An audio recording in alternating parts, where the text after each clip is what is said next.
Vamos pensar na Suma Teológica de Tomás de Aquino como uma imensa catedral intelectual.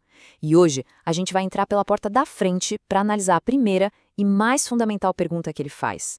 Antes mesmo de tentar provar que Deus existe, a gente precisa saber: será que essa prova é sequer necessária? Olha só, essa única pergunta feita lá no século XIII define praticamente toda a relação entre fé e razão no pensamento de Aquino. Ela prepara o terreno para os argumentos mais famosos dele e nos força a questionar: a gente precisa mesmo de provas para algo que, em tese, deveria ser óbvio? Para a gente entender a genialidade do Aquino, primeiro a gente precisa sacar como a Suma funciona. Não é um livro de respostas prontas, sabe? Na verdade, um debate público, super rigoroso e estruturado, colocado no papel. E essa estrutura é fascinante. Aquino sempre apresenta os melhores argumentos dos oponentes, primeiro, e com total seriedade, antes de oferecer a própria solução. Ele não tem medo do debate, pelo contrário, ele o organiza. Então, vamos lá. Vamos começar o debate pelo primeiro lado, os argumentos poderosos de que, olha, a existência de Deus é tão evidente que nem deveria estar em discussão. A primeira objeção, que vem lá do teólogo João Damasceno, é basicamente a seguinte: o conhecimento de Deus não é um software que a gente instala aprendendo. Não, é o próprio sistema operacional da mente humana. Já vem de fábrica, entende? A lógica aqui é bem direta, né? Se algo é natural, é evidente. E a gente vê isso em tantas culturas, em tantos símbolos pelo mundo. Essa busca pelo divino parece ser uma constante humana. Então, a conclusão é que esse instinto de Deus dispensa qualquer prova lógica. Ok, agora vamos para um argumento puramente lógico que ficou muito famoso com Santo Anselmo. A tentativa aqui é basicamente definir Deus até que ele passe a existir, por pura lógica. Esse argumento trata a frase Deus não existe como uma contradição em termos. É quase como dizer círculo quadrado. Se a própria definição de Deus inclui a perfeição, e existir na realidade é mais perfeito do que existir só na imaginação, então negar a existência dele seria ilógico, um erro de raciocínio. Beleza. A objeção final nos leva para um plano um pouco mais abstrato. A ideia é que a própria existência da verdade, com V maiúsculo, já implica a existência de Deus.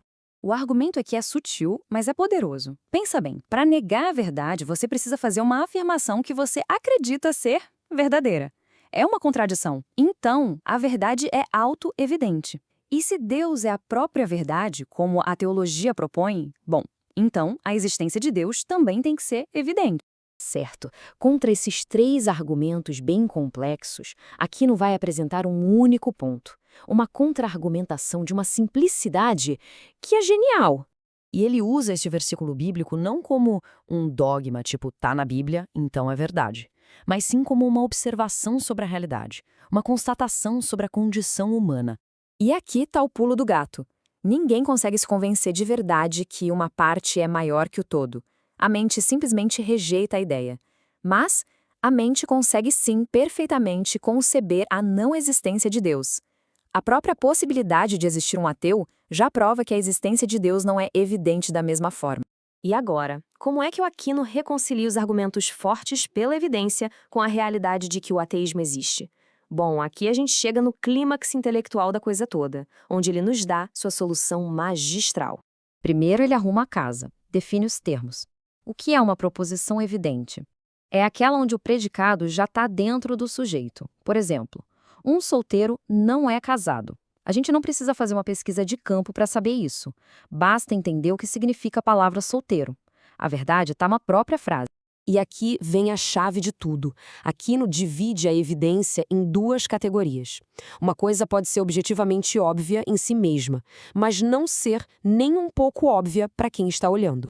E este slide organiza a resposta final de Aquino de forma perfeita. Vamos ver. Na perspectiva em si, ou seja, objetivamente, a existência de Deus é evidente. Por quê? Porque para Deus, ser e existir são a mesma coisa. Mas na nossa perspectiva, para nós, não é evidente. E por que não?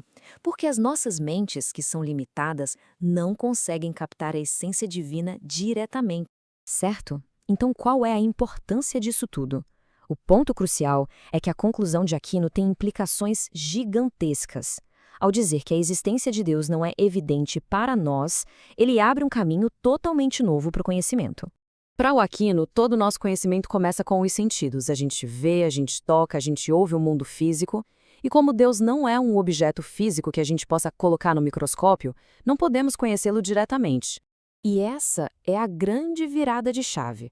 Se não podemos ver Deus diretamente com a nossa mente, a gente tem que olhar para o mundo ao nosso redor, para o movimento das coisas, para a causa e efeito, para a ordem do universo, e raciocinar a partir dos efeitos para tentar chegar na causa primeiro.